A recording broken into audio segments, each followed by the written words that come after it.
Today I have the honor of welcoming my friend, Prime Minister Benjamin Netanyahu, to the White House. With this visit, the United States again reaffirms our unbreakable bond with our cherished ally, Israel. The partnership between our two countries, built on our shared values, has advanced the cause of human freedom, dignity, and peace. These are the building blocks of democracy.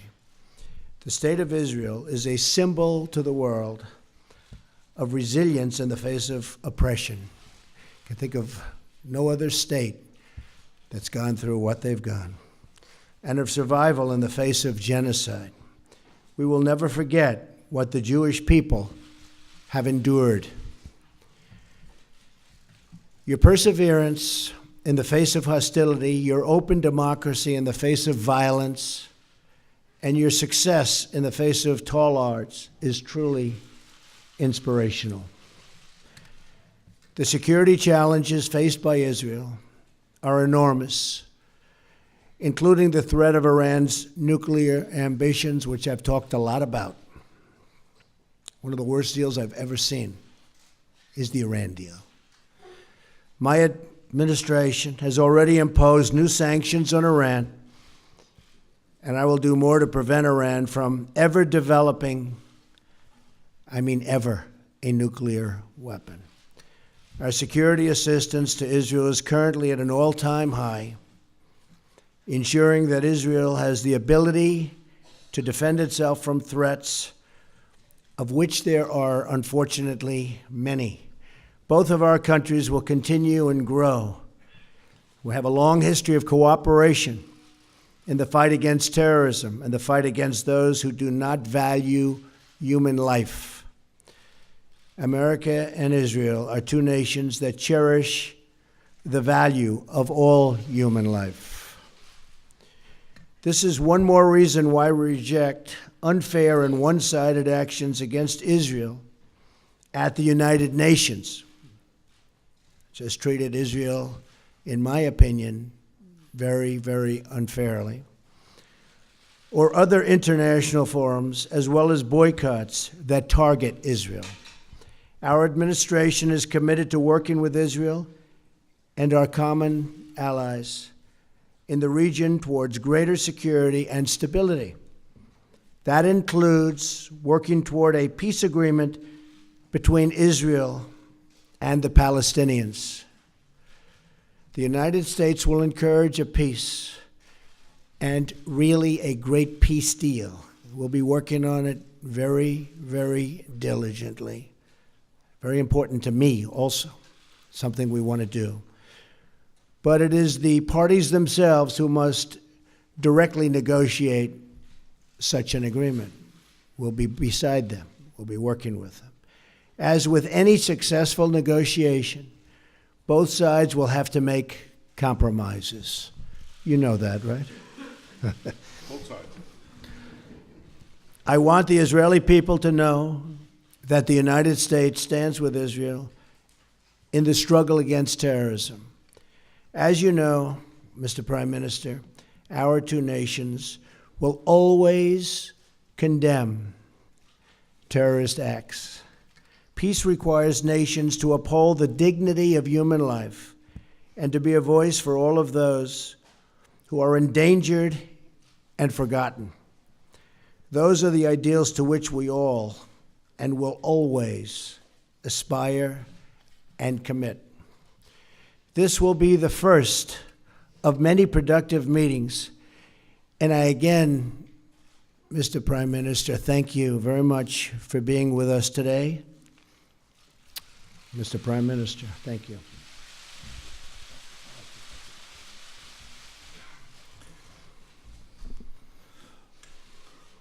President Trump, thank you for the truly warm hospitality you and Melania have shown me, my wife Sarah, our entire delegation. I deeply value your friendship. To me, to the State of Israel, it was so clearly evident in the words you just spoke. Israel has no better ally than the United States. And I want to assure you, the United States has no better ally than Israel. Our alliance has been remarkably strong, but under your leadership, I'm confident it will get even stronger. I look forward to working with you to dramatically upgrade our alliance in every field, in security, in technology, in cyber and trade, and so many others, and I certainly welcome your forthright call to ensure that Israel is treated fairly in international forums and that the slander and boycotts of Israel are resisted mightily by the power and moral position of the United States of America. As you have said, our alliance is based on a deep bond of common values and common interests. And increasingly, those values and interests are under attack by one malevolent force: radical Islamic terror. Mr. President, you've shown great clarity and courage in confronting this challenge head-on. You call for confronting Iran's terrorist regime, preventing Iran from realizing this terrible deal into a nuclear arsenal. And you have said that the United States is committed to preventing Iran from getting nuclear weapons. You call for the defeat of ISIS. Under your leadership, I believe we can reverse the rising tide of radical Islam. And in this great task, as in so many others, Israel stands with you, and I stand with you. Mr. President, in rolling back militant Islam, we can seize an historic opportunity. Because for the first time in my lifetime, and for the first time in the life of my country, Arab countries in the region do not see Israel as an enemy, but increasingly as an ally. And I believe that under your leadership, this change in our region creates an unprecedented opportunity to strengthen security and advance peace. Let us seize this moment together. Let us bolster security. Let us seek new avenues of peace. And let us bring the remarkable alliance between Israel and the United States to even greater heights. Thank you, Mr. President. Thank you. Again, thank you.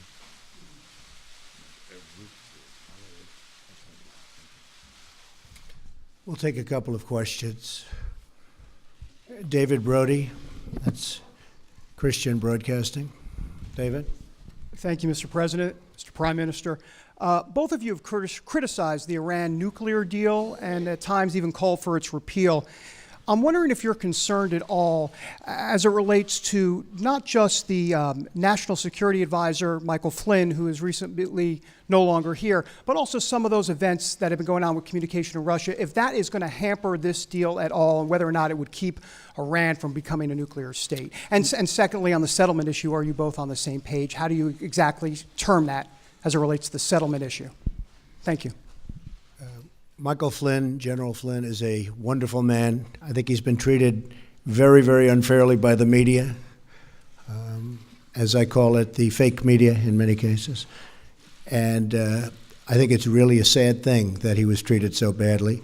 I think in addition to that, from intelligence, papers are being leaked, things are being leaked. It's criminal action, criminal act. And it's been going on for a long time, before me, but now it's really going on. And people are trying to cover up for a terrible loss that the Democrats had under Hillary Clinton. I think it's very, very unfair what's happened to General Flynn, the way he was treated, and the documents and papers that were illegally, I stress that, illegally leaked. Very, very unfair. As far as settlements, I'd like to see you hold back on settlements for a little bit. We'll work something out, but I would like to see a deal be made. I think a deal will be made. I know that every president would like to. Most of them have not started till late because they never thought it was possible. And it wasn't possible because they didn't do it. but Bibi and I have known each other a long time. A smart man, great negotiator, and I think we're going to make a deal. It might be a bigger and better deal than people in this room even understand. That's a possibility. So let's see what we do. Let's try it. Doesn't sound too optimistic, but that's he's a good negotiator. That's the art of the deal. I also want to thank. I also want to thank Sarah. Could you please stand up? You're so lovely, and you've been so nice to Melania. I appreciate it very much.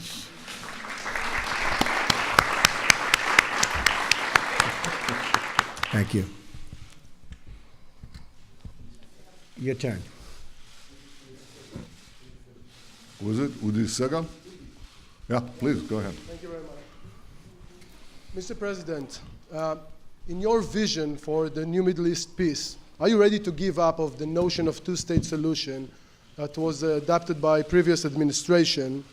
And will you be willing to hear different ideas from the prime ministers, as some of his partners are asking him to do, for example, annexation of parts of the West Bank and unrestricted settlement constructions?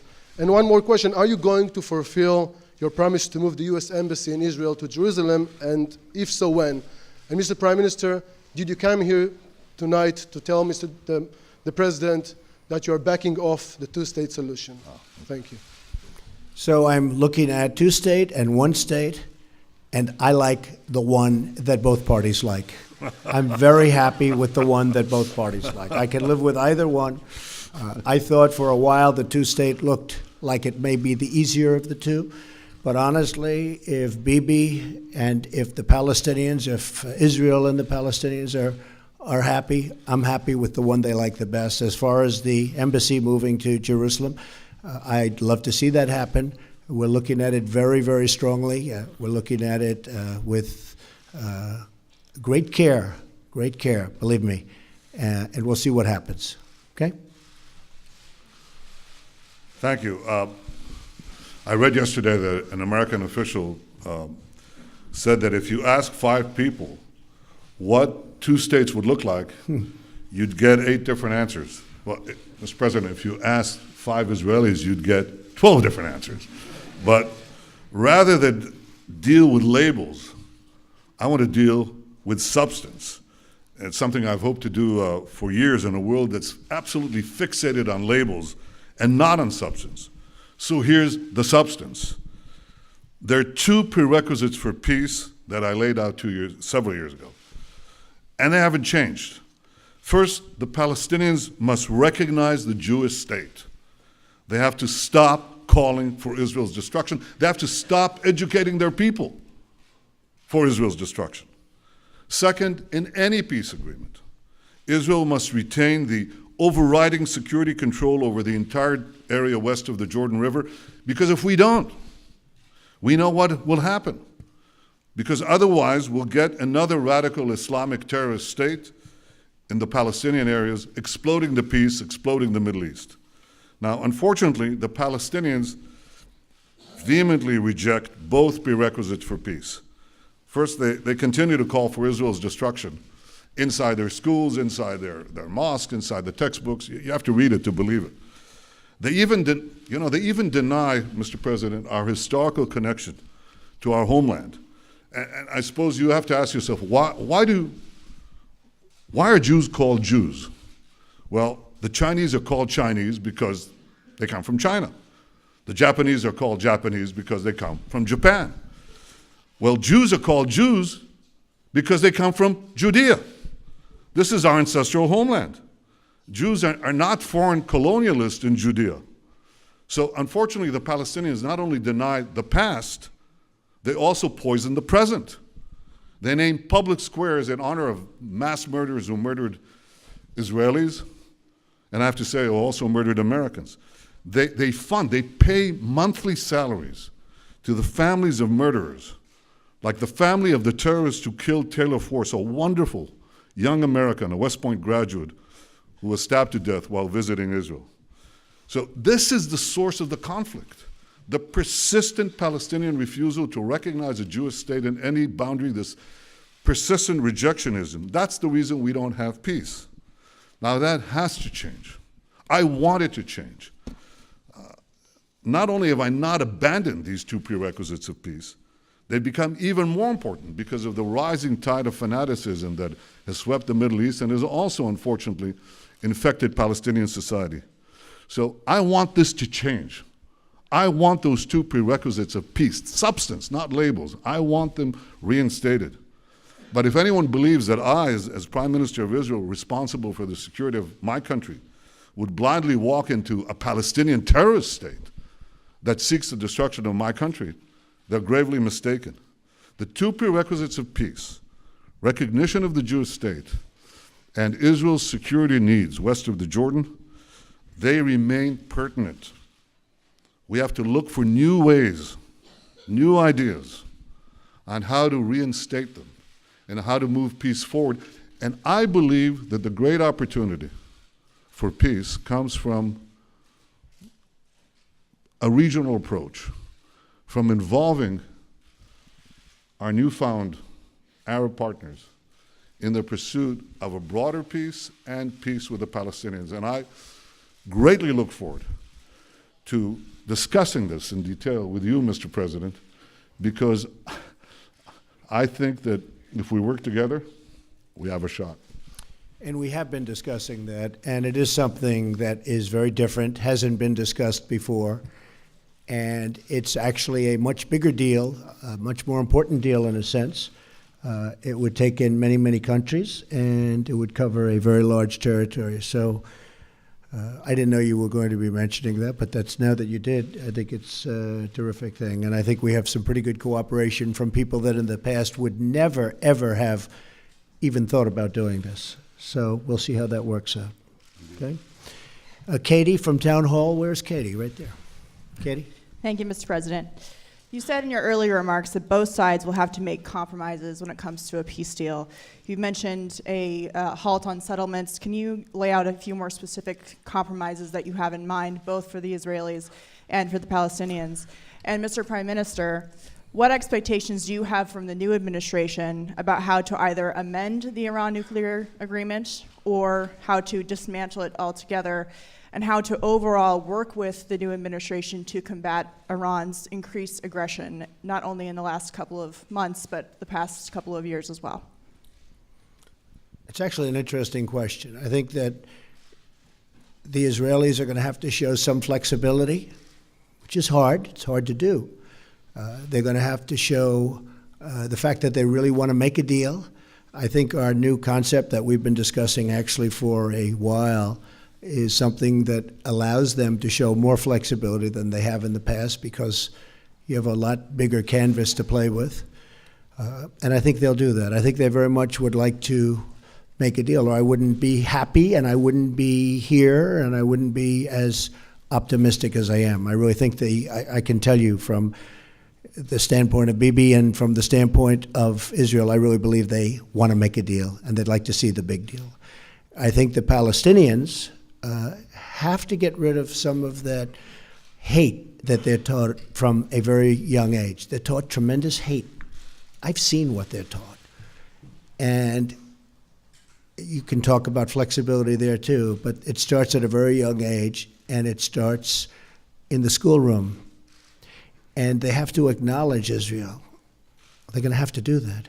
There's no way a deal can be made if they're not ready to acknowledge a very, very great and important country. And I think they're going to be willing to do that also. But now I also believe we're going to have, Katie, other players at a very high level, and I think it might make it easier on both the Palestinians and Israel to get something done. Okay? Thank you. Very interesting question. Thank you. You asked about Iran.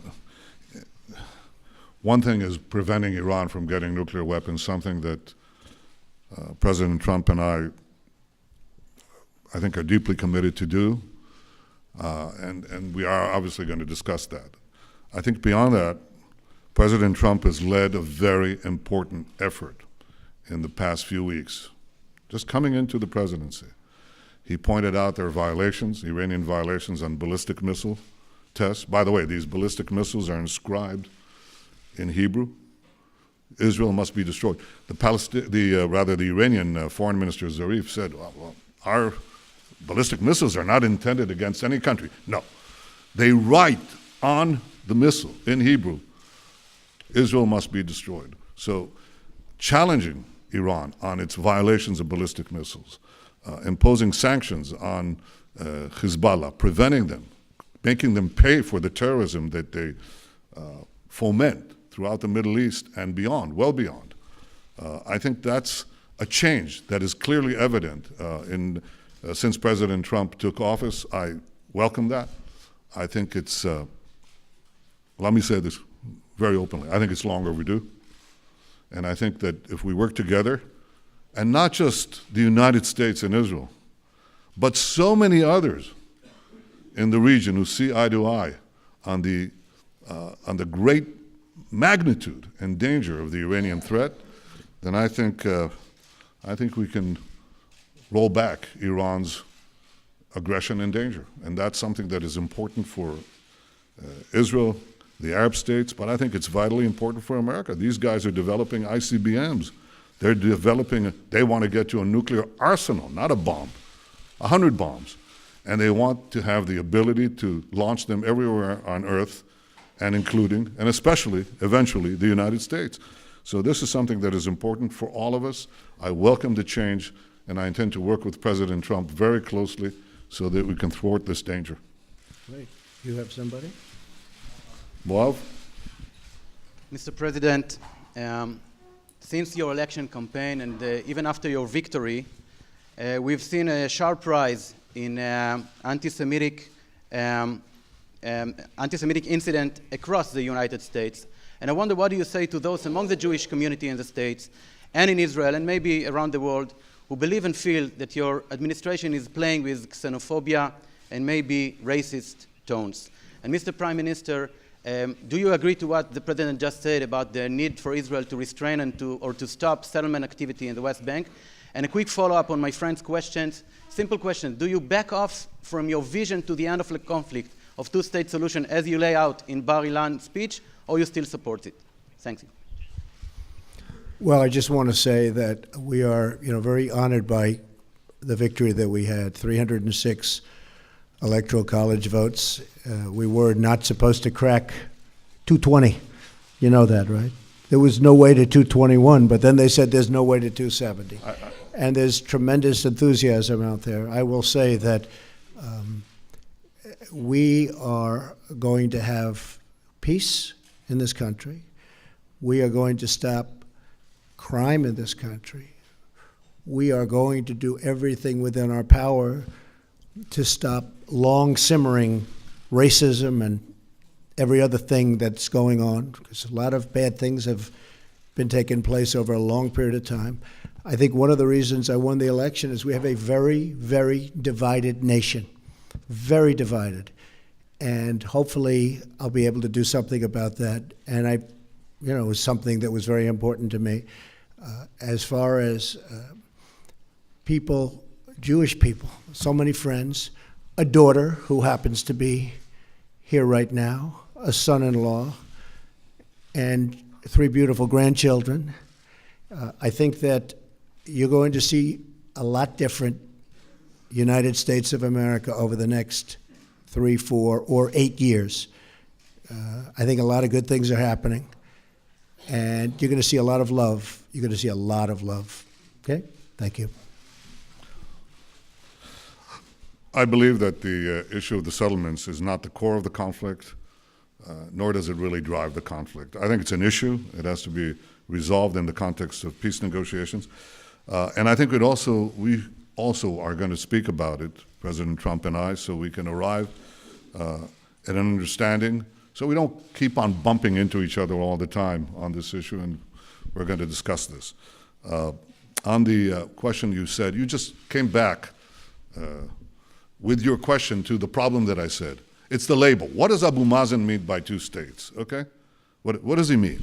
A state that doesn't recognize the Jewish state, a state that basically is open for attack against Israel? What are we talking about? Are we talking about Costa Rica, or are we talking about another Iran? So obviously it means different things. I told you what are the conditions that I believe are necessary for an agreement.